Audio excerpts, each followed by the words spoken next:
Salut, c'est Dardar. C'est quoi? Dardar, c'est l'histoire d'une œuvre d'art. De l'art? De l'art. J'adore.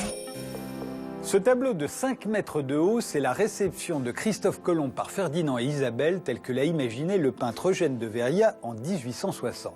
Je dis bien imaginé, car on ignore à peu près tout de cet événement pourtant considérable. Christophe Colomb revient de son premier voyage en Amérique en 1493 avec de l'or, des plantes, des oiseaux exotiques et des indigènes qu'il croit être des Indiens.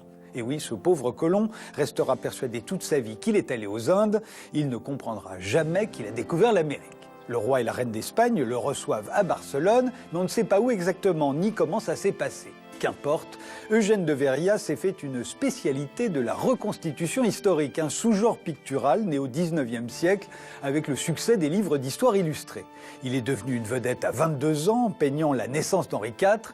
Il en a maintenant 55 et fait comme il a toujours fait, du grand spectacle, mélangeant le romantisme de ses jeunes années et l'orientalisme à la mode sous le Second Empire pour obtenir quelque chose de pédagogique et divertissant.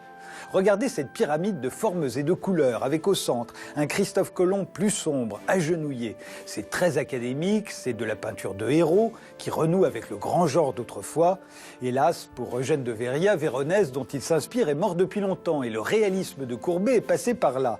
Au salon de 1861, seul Théophile Gautier loue sa virtuosité et regrette qu'on n'aime plus ces sortes de sujets. Ils déplaisent, dit-il, comme les drames en costume et peu de curieux regardent cette peinture, pourtant pleine de mérite.